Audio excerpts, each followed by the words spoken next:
Fala galera, tudo bem? Aqui é o professor Davi Militão, professor de História, para mais um vídeo sobre a Proclamação da República. Acompanhe comigo, por favor, a terceira parte. Gente, nós iremos agora analisar a questão escravista ou questão abolicionista. Essa questão levará à perda de apoio político, à perda de apoio da elite fundiária a Dom Pedro II. Por causa desse motivo, Dom Pedro II vai perder o apoio da oligarquia brasileira. E aí, gente, percebam, nós já vimos que ele perdeu o apoio da Igreja Católica, já perdeu o apoio do Exército, e agora nós iremos perceber como Dom Pedro II perdeu o apoio da oligarquia brasileira. Então vamos lá. É o seguinte, gente, em 1850 nós tivemos a decretação da Lei Eusébio de Queiroz.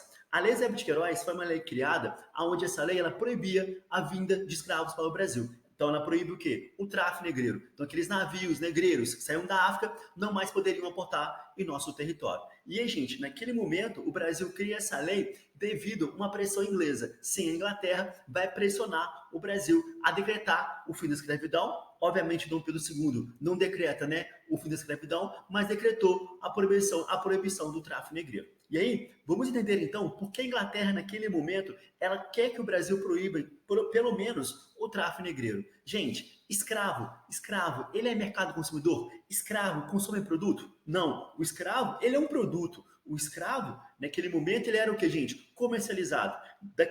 Desse modo, então, o que acontece?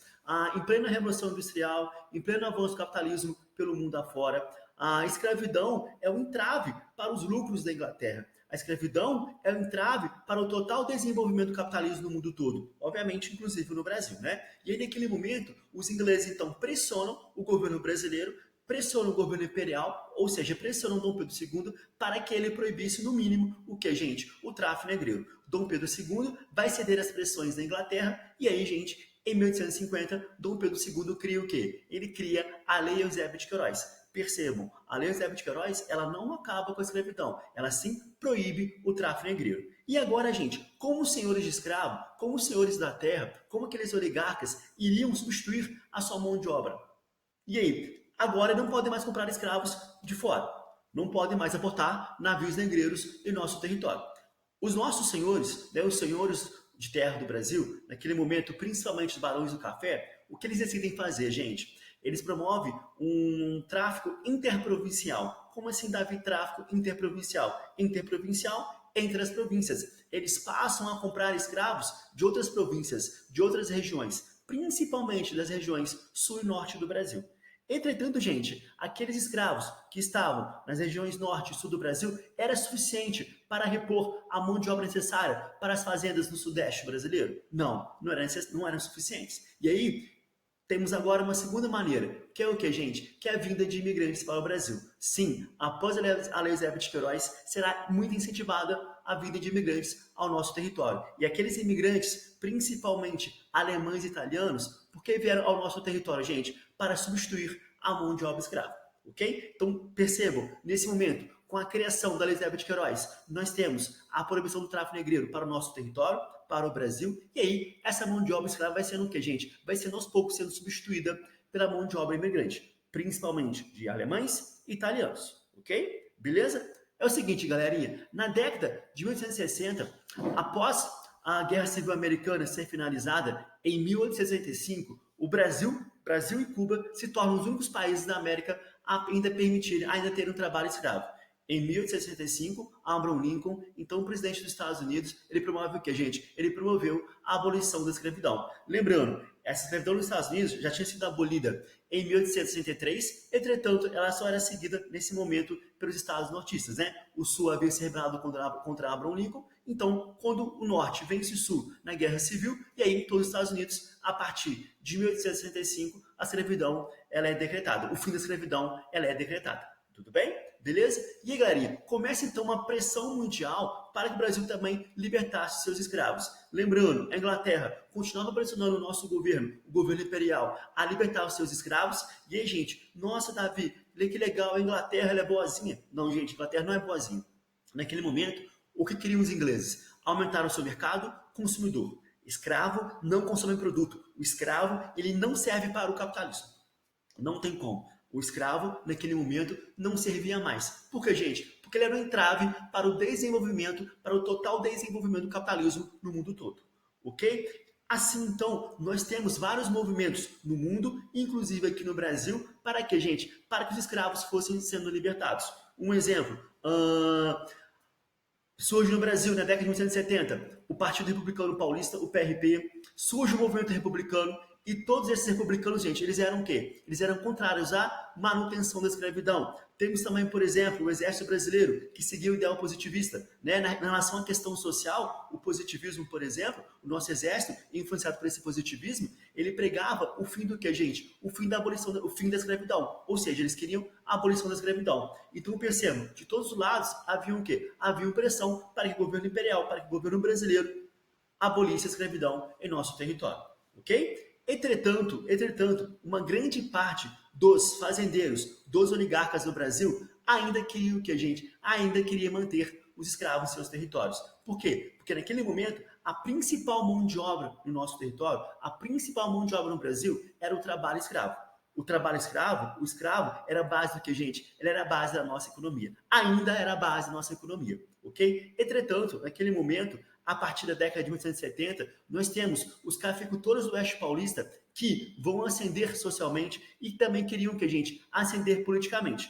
Mas naquele momento, por que aqueles cafeicultores ascenderam, galerinha, socialmente? Politicamente, óbvio, também economicamente. Naquele momento, o centro, né, cafeicultor do Brasil se torna quem, gente? Se torna o Oeste Paulista. Ok? E aí, aqueles cafeicultores, como eles exportavam muito café para fora, passam o que, gente? Passam a lucrar cada vez mais, passam a enriquecer cada vez mais, e aqueles homens ricos, o que eles queriam, gente? Uma maior participação política.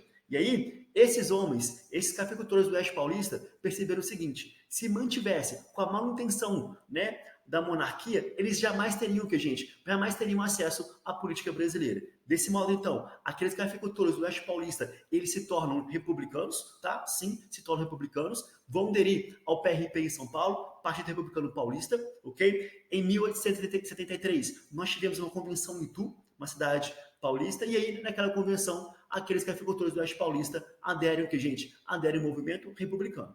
Percebam, por que aqueles cafeicultores do Oeste Paulista aderem ao movimento republicano? Nossa, eles amam a república, eles amam esse ideal. Gente, o que eles queriam de fato? Queriam chegar ao poder. E o que eles perceberam? Com a monarquia, aqueles cafeicultores do Oeste Paulista, que eram republicanos, chegariam ao poder? Não, não chegariam, ok? A restante da oligarquia do Brasil, aquela oligarquia mais antiga, que estava no poder há muito tempo no Brasil, jamais iria permitir que esses novos barões do café ascendessem ao poder político. Desse modo, então, gente, os cafeicultores do Oeste Paulista se tornam, naquele momento, republicanos. Para quê? Para alcançarem o poder. Tudo bem? E aí, um dos ideais defendidos, né, por esses republicanos era a abolição da escravidão, ou seja, a libertação dos escravos. Tudo bem?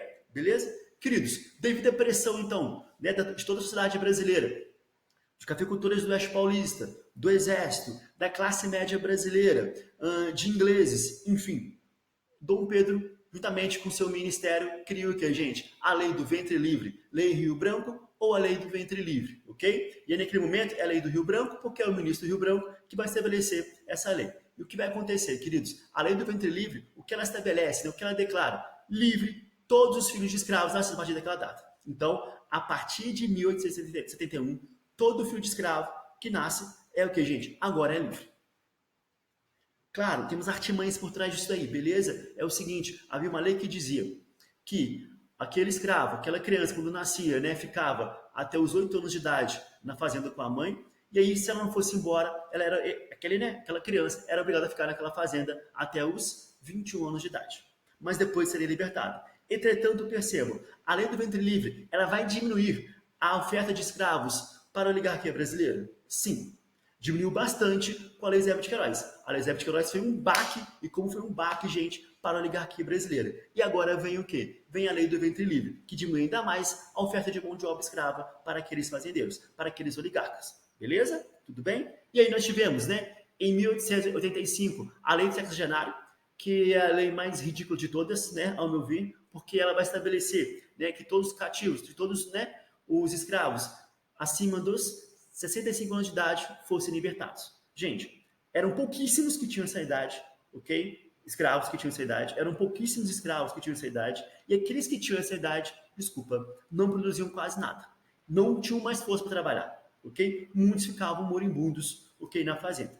Mas, por pressão, né, do movimento republicano, por pressão da sociedade brasileira, principalmente da classe média brasileira, né, o Império decreta o que, gente? A Lei do Sexagenário. Essa lei liberta os escravos acima dos 65 anos de idade. Entretanto, a lei de fato que vai abolir a escravidão no Brasil é qual, gente? É a Lei Áurea. No dia 13 de maio de 1888, a Lei Áurea ela é assinada pela princesa Isabel. Ah, Davi, por que foi a Isabel que assinou e não Dom Pedro II? Gente, Dom Pedro II estava na Europa, tá? Estava lá na França passeando, tomando os ares lá, enfim, mais puros, enfim. E aí, naquele momento, quem era responsável pelo Brasil? Era a princesa Isabel. Então foi ela que assinou a Lei Áurea. Por quê, gente? Porque ela estava, naquele momento, como a governante do Brasil, ok? Dom Pedro II estava lá na Europa passeando. E aí, entenda o seguinte, o que fez a princesa Isabel assinar a Lei Áurea, gente? Pressão de vários setores. Que setores são esses? Pressão da Inglaterra. Lembrando, a Inglaterra, né, ela queria o quê? O fim da escravidão. Porque, gente, escravo combina com capitalismo? Não, não combina, ok? Cafeicultores do Oeste Paulista. Esses cafeicultores, para eles queriam adotar, ok? Para eles, preferencialmente, era muito melhor a mão de obra livre, assalariada, do que a mão de obra escrava, ok? Então, aqueles cafeicultores, né, do Oeste Paulista, que eram republicanos, então, o que eles queriam, gente? Eles queriam a abolição da escravidão, ok? Aqueles cafeicultores do Oeste Paulista, que eram republicanos, eles queriam adotar a República do Brasil, para quê, gente? Por causa do federalismo. O Brasil, a república que eles queriam era uma república federativa, aonde as federações, no caso do Brasil naquele momento, as províncias, teriam o quê? Teriam total liberdade administrativa. Então, esses homens, o que eles queriam? O fim da escravidão, ok? Para eles, né, que desde 1870 já adotavam suas fazendas a mão de obra imigrante, italianos e alemães principalmente, para eles era muito mais rentável, muito mais lucrativo ter o que, gente? Ter um trabalhador livre do que um escravo. E aí entendo, mas porque para eles, né, para essa sociedade, para esses homens, para esses oligarcas do Oeste Paulista, era muito mais lucrativo. Gente, lembrando, aquele senhor, né, aqueles oligarcas, eles podiam comprar escravos? Não. Lei Zé de Queiroz.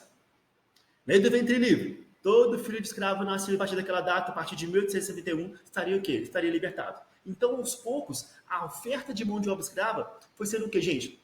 Foi sendo diminuída drasticamente. Desse modo, para aqueles cafeicultores do Oeste Paulista, era muito mais favorável adotar a mão de obra livre, era muito mais lucrativo adotar a mão de obra livre do que, galerinha, do que a mão de obra escrava. Beleza? Entretanto, havia uma elite brasileira, como por exemplo, né, a oligarquia do Vale do Paraíba de São Paulo, do Rio de Janeiro, que preferencialmente, né, adotavam o que, gente? A mão de obra escrava. Por quê? Aqueles homens sempre tiveram grandes contingentes de escravos em suas fazendas.